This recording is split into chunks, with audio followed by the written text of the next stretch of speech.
Hello, today I'll be analyzing Netflix's business threats by using Porter's 5 forces. Netflix is known to be operating in the streaming and entertainment industry. They provide movies, TV shows, and Netflix originals.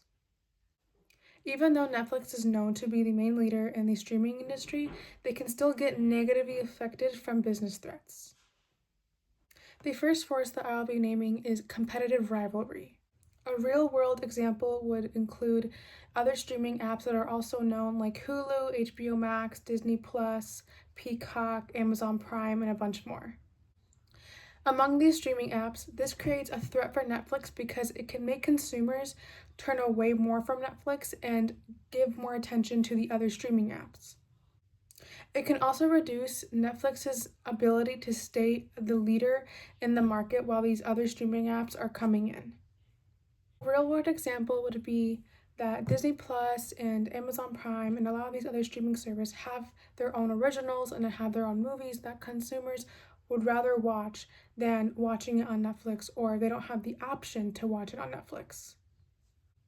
This makes it harder for Netflix to stay competitive when other companies are making their own originals and having their own movies. So Netflix has to put more time, money, and marketing into making their originals more exclusive and having better quality.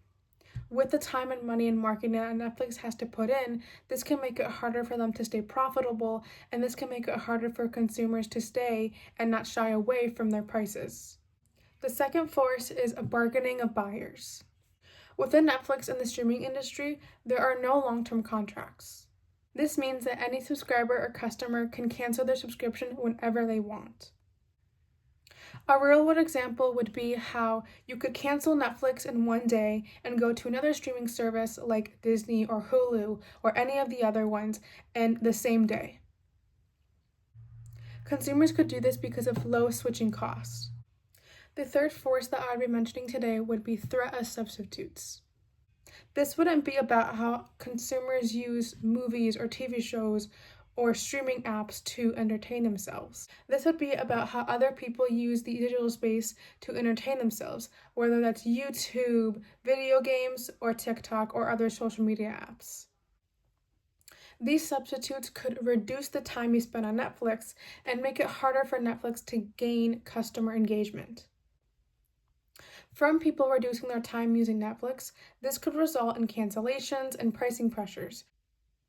So the way they have been trying to fight this is they have been trying to make video games, and they have made it so that it kind of connects and ties in with their original content, and they put it on their app so that people can play these games on the app and make it a way so that people can get their attention on Netflix more and make it so that Netflix can reach a broader audience.